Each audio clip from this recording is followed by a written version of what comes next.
Okay, so it's about 1:30. I've been up since 11. I'm gonna start this blog on Monday, which is the 14th. Is that right? As you can see, it's quite nice out today. Yeah. Today is Monday the 14th, so the last one will be a dual vlog. Um, jeez. Well, I've been up for a few hours, but I guess I'm still half asleep. Anyways, I determined something yesterday. I didn't I needed to spend some time thinking about it. So I took my walk around the block with my MP3 player and headphones, and it became clear to me that the interference is not just outside the unit, but around the whole area. Um, if I take a walk a few blocks south or a few blocks west, it starts to dissipate, but I have to go a few blocks before it does. So that suggests to me it's about the only cause of that would make any sense would be um, power lines. I did a little bit of research on this, and the frequency is maybe a little bit higher. You would normally expect a low hum from power lines, but is somebody doing physics experiments? You know, is there a hadron collider down the street? I mean, it's got to be the power lines. I can even come up with a possible cause. They did a lot of construction here over the last summer. It was about replacing sewer mains. It's likely not unreasonable to suggest that jackhammering for weeks might have knocked something out. Knock out some kind of a box or put something out of line or something like that. So I have pretty clear evidence that it has to be like it's the whole neighborhood and it's the air. Um, I mean, I'm dealing with an MP3 player in my pocket with a pair of headphones. I'm not connected to any grid. If I'm still getting the interference as I'm walking down the block, then it's not the electrical supply in the unit. It has to be the electrical field in the neighborhood. I'm going to double down on that today as I do a compost run this morning. Um, and if I come back with the same conclusion, there's nothing else I can do except try to get on the utilities to investigate the situation and swap it out. On the one hand, maybe it's a little bit of faith in my troubleshooting skills restored. I've been dealing with this forever, and if it turns out that the reason I can't find an answer is because there isn't an answer, then at least I didn't fail. So what that means is that I'm going to do the compost run this morning. I'll leave around 7. I'll come back. I'm going to do a total cleaning in here. So that's the plan for the day, is total cleaning. What that means is I'm going to take everything in here out. Everything. The furniture, everything. And I'm going to vacuum down, right down. When I get to that point, I am going to do some experimenting with some other outlets. I'm going to see if maybe, like, if I reduce as many cords as I can, take them right out, kind of thing. One of the things, I'm going to move this desk around so it's closer to that outlet to start with. Do a lot of troubleshooting there. Maybe I can find a short-term solution. But when I come back, I'm going to know with a lot more clarity if the issue that I'm dealing with is related specifically to the magnetic field in the area, or if it's bigger than that. I didn't really notice it until I came back from the store to get with the bananas. I guess the bananas, I did that. But then when I started walking around, I started noticing it more, and then when I went far enough, you could really hear it dissipate. So it might be a kind of a compound thing. I might have had to wait for the field in my phones to develop before I start picking it up, which would be consistent as well with what I'm dealing with. And that might suggest that if I keep the volume down, I might be able to get a little bit of work done. But I'm done hoping I can get this done in the short term. I have resigned myself to the reality that this is a long-term problem, that whatever solution comes out of this is going to take a while to arrive at. So I need to go through the process of the things I need to do, quit smoking, get my meds up, and do a total clean in here. So that's, and the compost is a part of the clean, but I can multitask there in giving it a good listen. So that's what I'm doing today. It's not ideal. I'm very frustrated by the situation, but there's not a lot else I can do. If it turns out that there's a broken power line, what does one do with a broken power line besides get the utility to fix it? So, it sucks, but what else is there to do? So, I'm gonna I'll take this with me when I go do the compost run. I guess it's about a 40-minute walk, and it's really warm out. So, by the time I get back, I should be just about done with cigarettes, and ready to get out of this purgatory and move forward. Obviously, the situation is going to linger, but I think the stress has at least relieved a little bit now that I'm convinced that there's not really a lot I can do. That this is really out of my control, and that I need to get the issue with the lines fixed and move on. So that's my plan for the day. So how is it with the frozen pineapple? It's not as woody. That like those stringy pineapple bits aren't there. And it's a bit of a pleasant tang. I've got a good 2 weeks worth of it there. And I'll see if I want to hang on to that, but I think I might. It's kind of good. So it's 6 o'clock, and I've really just been wasting time all morning, waiting for it to be time to go drop off the compost, but I just checked the weather, and it's actually going to rain all day. So I suppose that's actually it's not the best day for this. I will wait till tomorrow, one more day. I guess that means that what I'm going to be doing today is cleaning this place out, top to bottom.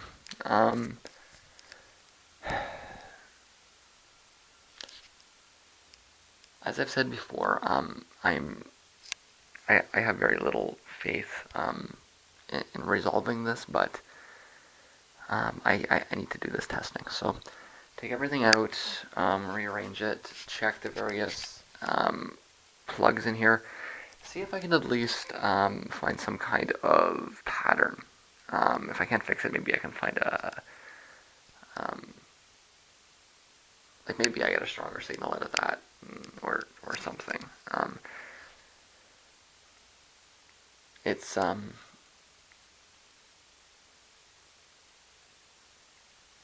yet I need to clean in here one way or the other. So that's really what I'm focusing on for the day. So I told you I was doing this, and there it is. Everything is out of the room. You can see it made a pretty serious dent in the things around. Stuff back there too. Everything's out of the room except for the computer, the mixer, the monitor, and that desk. I I can't get that desk through that space. Obviously, I got it through that space. I got it through that space by dismantling. Well, I bought that on Kijiji. I think I paid $5 for it. It came with a, what does the sticker say? Detroit moves me. To poop on. Anyways, the everything's out of here except this. I suppose there's metal holes there. It wasn't a problem at any point in the past, so I don't see why it would be really a problem now. I took a first run with my hands just to get a bunch of the clumps of dust and hair out of here. I'm going to vacuum before I do any testing. But that's, I mean, I'm going to, well, I also took the, I took the power cord out entirely, so I'm directly into one of these plugs here. And that's what I'm going to have to determine. If I can get a decent sound here with everything out of the room and it through the direct plug, well, maybe I can at least finish mixing. I'm going to have to let it sit there for like at least a week before I conclude that it's okay. I'm very skeptical of this, but you never know. So I'm going to try that. Of course, if that doesn't work, I'll have to spin it around. There's another outlet back there, and I will try. In fact, you know what? I'm just going to take the table right out of here right now. I'm gonna end up doing it anyway, so I might as well do it. So take the table out, run a vacuum through here, and then give this a try and see what happens. Confidence levels are not high, but I have to check.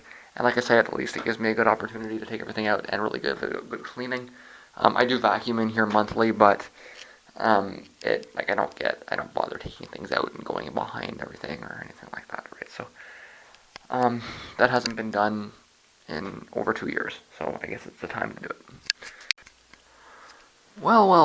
I'm kind of sitting back a bit. I don't know if it's a good idea to have this camera near my computer. There's my sound blaster. There's my audio card. I can't take the video card out. I'm not going to take the RAM out. I already tested it with the RAM in and out. Got my processor under there, fan. The fan I've actually reset a few times. I've got 3 hard drives here. But what I'm concerned about at the moment is, you see that little cord there? That was disconnected. That's a ground. I've taken my optical drives out. I can't take the front end of the sound card out. It's stuck in there. But I think that that seems relevant, the fact that the ground is disconnected on the computer.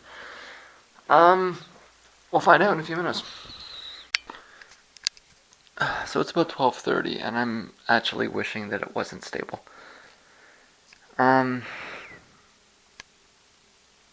Here's the thing with this. I'm going to need to check each step for about a week. Meaning that if I fix this, and I doubt that I did, because I'm pretty sure it has to be coming from power lines or something. If I did fix this, then it's going to take me 3 months to put all this together again, because each piece of equipment is going to need a long period of testing due to the nature of the problem. And that it'll be fine for a few days and then distort and then be fine and then distort. I mean, there's that ground, but I mean, I don't. If that's it, then it suggests that the electrical supply in here is all over the place, and that my search that doesn't. It sounded like a good idea, but I can't see that being it, kind of thing. The only time I could think of that coming unplugged was when I put my Blu-ray burner in, would have been March, I guess. Something like that. Doesn't really add up with the time frames. Unless it was compounded on top of something else. I mean, I've got optical drives out, I've got sound cards out. It's not really what I want. And on top of that, even if it does come back, I'm gonna have to swap the wires out. This is gonna be a long process, and it's gonna be this mess in here is gonna be here for a while. There's not really any way around it. That said, I'm gonna have to make a little bit of space in here for showers, and I'm gonna need to get the compost out tomorrow. Whether anything else conforms to whatever else or not, that's gotta happen. So that means I'm going to take a run down for one more smoke run. The reason I'm doing this doesn't have anything to do with this, with the computer. It's more that I've become accustomed to stopping at certain points for smoke breaks in the compost walk. I will no doubt stop at those points and record, and there's not really any point in wasting the night sleeping if I'm going to be smoking tomorrow anyways. So I'll go ahead and do that. It will be the end of it. There's no question afterwards. If I'm lucky, I get a few days where I can do some mixing. If I'm not,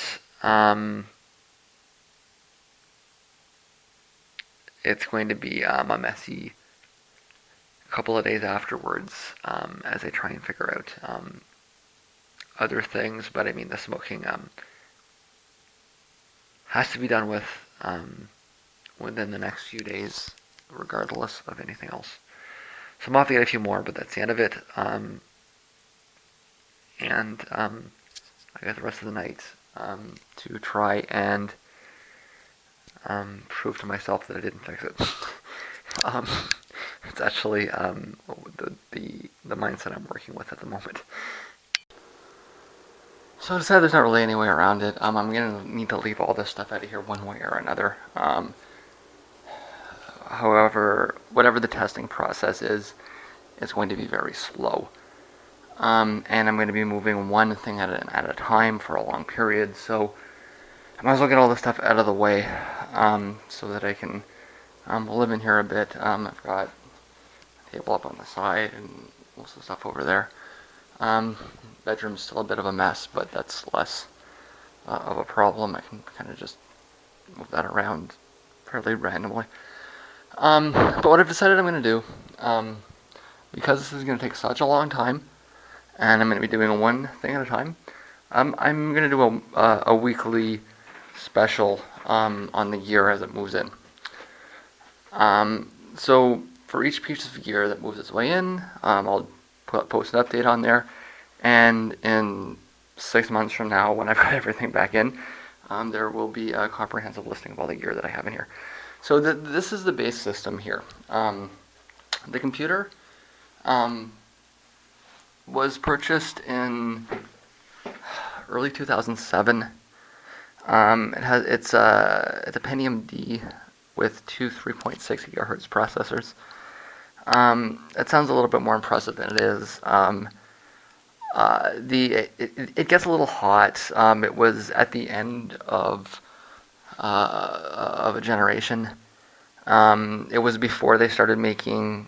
Well, it was right at the cusp. Like 3.6 is about as fast as you'll find anywhere. But because the technology gets a little bit hotter, it's not as fast as some newer processors that run at like 2.8 or 3.2 or something like that, right? So, but as far as basic wave speed goes, or wavelength goes, that's about as fast as it's ever been really sold. I mean, not literally, but I mean, you don't really get faster than that, and that's really what I was focusing on here. As a musician, I have slightly different um, uh, computing requirements than the typical computer nerd, which would be mostly focused around gaming. For example, I don't really care much about the video card. As it happens to be the motherboard that came I built this machine myself. The motherboard I purchased doesn't have a video out, but I would have got one with a video out if it met my needs. What I was concerned about with the board was primarily its ability for RAM expansion. At the time, the ability to get 4 slots that could each take 8 gigs of RAM, meaning that this board can take 32, was pretty advanced. It's a P5B. There's only 4 in there right now because I'm running a 32-bit system. But I mean, even back as far back as 2007, I was always planning on upgrading to a 64-bit system. It didn't happen for a variety of... Well, actually, I was dual booting a 64-bit version of Vista for a while. And I think I explained this before. I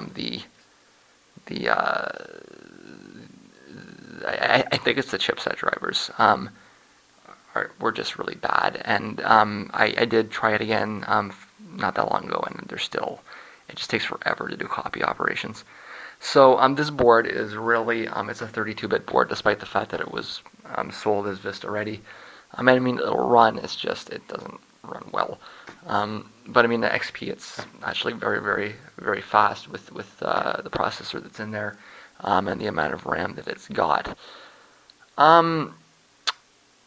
The board has pretty much everything else I might want on it. I've taken just about everything else out. The only other thing on the front here is the live drive, which is actually very old. I got that in, I think, 1999 or 2000. It's a front end bay. That's a headphone out. That's a line in. It takes a computer, and those are MIDI. And then they've got SPDIFs. When was the last time I saw something with an SPDIF on it? Yeah, that's a line in there.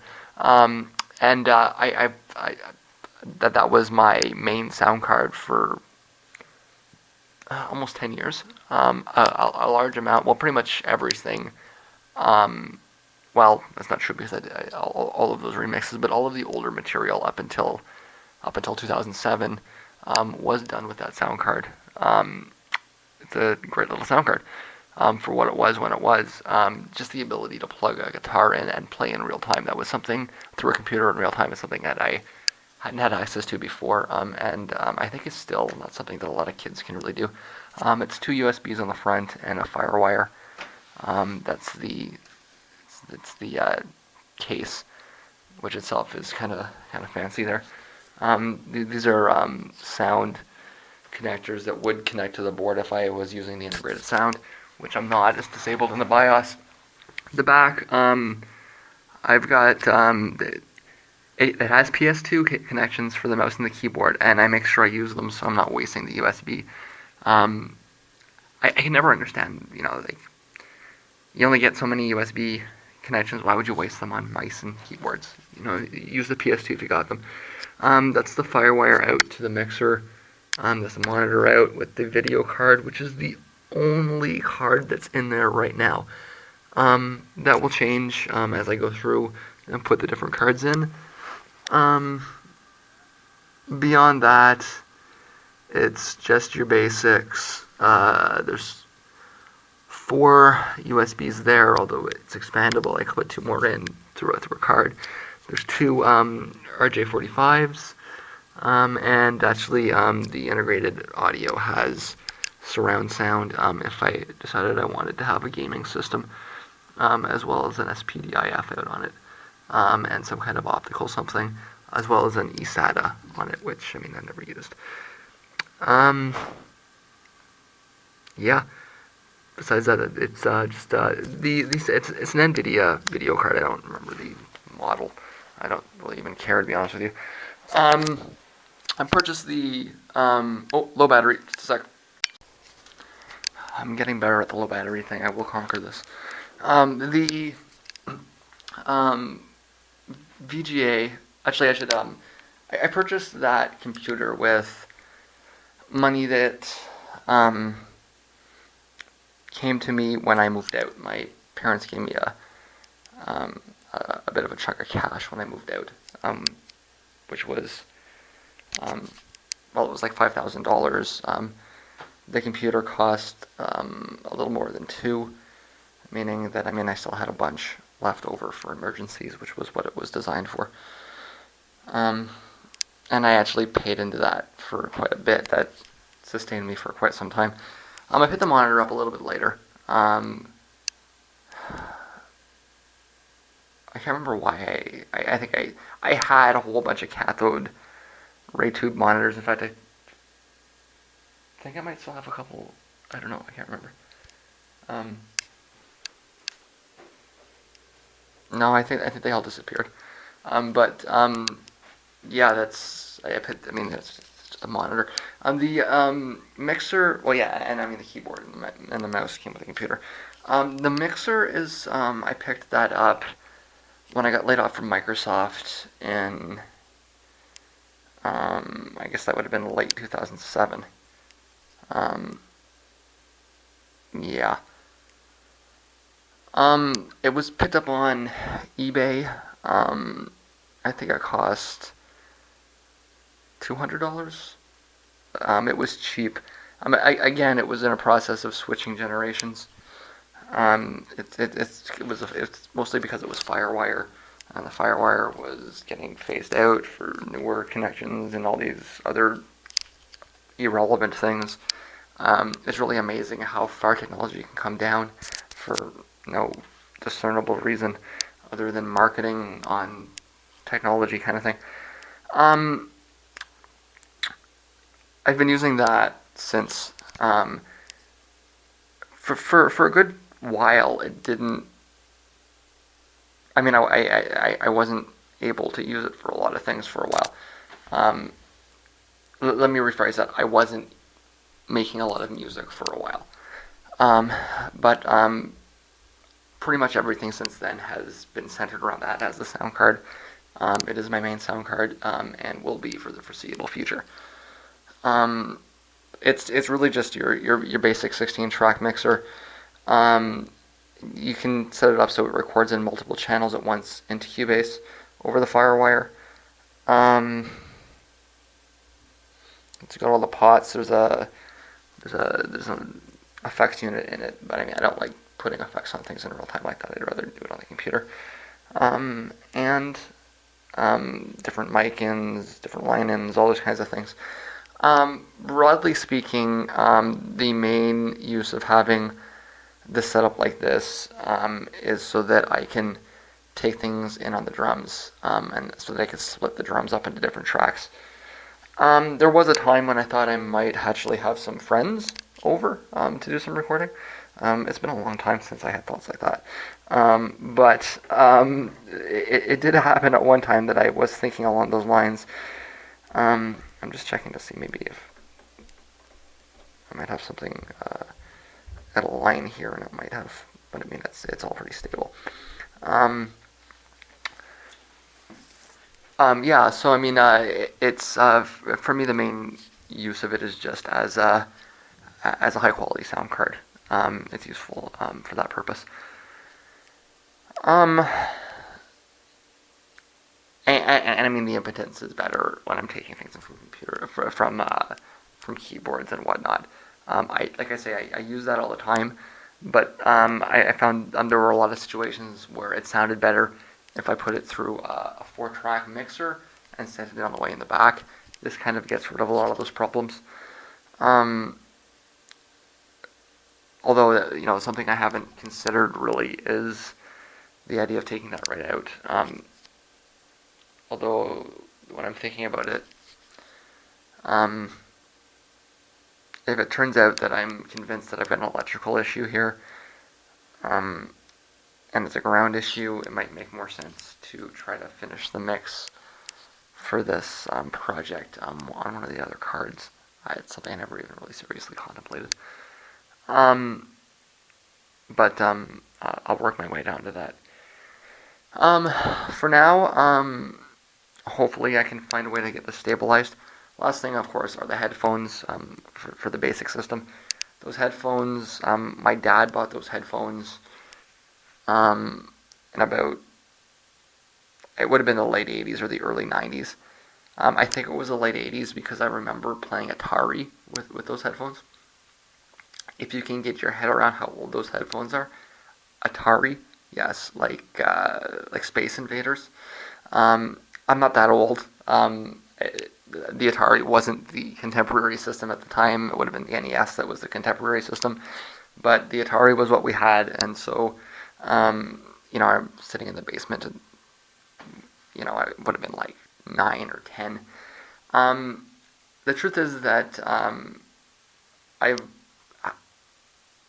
every piece of music that I've ever listened to, that I've ever connected to, has been with those headphones. Like I say, the oldest memories are with them with Atari. As they aged a little bit, they got moved into the living room. I remember using them to watch the X-Files at 2 o'clock in the morning when my parents were sleeping. I remember that would have been what? Would have been before. That would have been in like 95. I was an X-Files fan like right when it started. Like I think I tuned in on the second season. So that would have been like 94, 95. Watching the X-Files with those headphones in my living room. I would have been 13 or 14. And it was like late at night because that's when they were on. It was reruns at like 2 o'clock in the morning. Then they got moved into the recording space that my dad built for me. Well, I think he really built it for himself. He wanted a drum space. He played a little drums. Big like Phil Collins fan. I guess maybe something that is more in my lifetime was he was more of a Mike Portnoy fan, big Dream Theater fan. So he put a drum kit down there, but because he was an adult that had a full-time job and responsibilities like owning property and talking to bankers about mortgages and all those sorts of things, he didn't really get his drum kit time the way he wanted it to. Rather, I ended up in that room all the time. That's where my earliest demos were done. It was a soundproof room in a basement, and those headphones were down there. I was, I guess, 15 at the time. It was 1996, mid-1996. And I used to, I started taking those headphones on the bus with me to school, listening to them on a cassette Walkman, and then on a CD player, all over the city, all kinds of stuff, everything from early Korn to Nine Inch Nails, Skinny Puppy, all that kind of stuff. And because those are such high-end headphones, they really sounded amazing. Like all that stuff really sounded amazing through it. Really, probably why I'm such a musical snob. Those headphones probably have a big deal to do with it because I was able to actually hear the production properly through them. Like I said, there are a pair of Sennheisers from the mid to late 80s. They're 442s. I don't know how much they cost at the time, but if I was to get they're long out of production. They've been out of production for 25 years or something. But if I was to get a comparable pair of Sennheisers like that nowadays, they would be in the $400 to $500 range category. They would be considered studio quality monitor headphones. On the low end of it, certainly, but nonetheless. I mentioned before that my dad was an audiophile, so um, he got them to listen to his progressive rock, but like I say, I ended up listening to them. And when I was a kid, I had no idea. To me, they were just awesome headphones. Like putting a price tag on it or anything like that didn't. When even as a teenager, you just don't think like that. You just think awesome phones. I'm going to use them as much as I can. So they followed me around everywhere in the recording studio, on the bus. I couldn't listen to them in class; they're kind of big, but certainly anytime I was out and about, those phones were with me. Um, and anytime I was at home, the phones were with me. I didn't play many video games after I turned about 15 or 16, largely because most of my time was spent, um, with music-related things. But the one game I did kind of get into was Civ 2, and I certainly have a lot of memories with those phones. Listening to actually the one record I really remember listening to was Pop by U2. I mean, it would have been 97 or 98, and playing Civ 2 for hours. They followed me, into the recording studio when I set that up, or more as the studio increased in complexity, the phones remained static, and here they are still today. What is it? 20 years later. Um, you know, um, I have every reason to think they're still functioning properly, but certainly when I talk about, yeah, are the phones picking up interference? Did I damage something in them? They are very old phones, and they've been through hell. They've been through snowstorms. They've sat in the back of my knapsack all day. Um, they've been in storage and in garages. They've been through hell, and they still work. But there will come one day where I will need to get new headphones, and the world will sound different. Everything will sound different because everything I've ever listened to has been through those phones.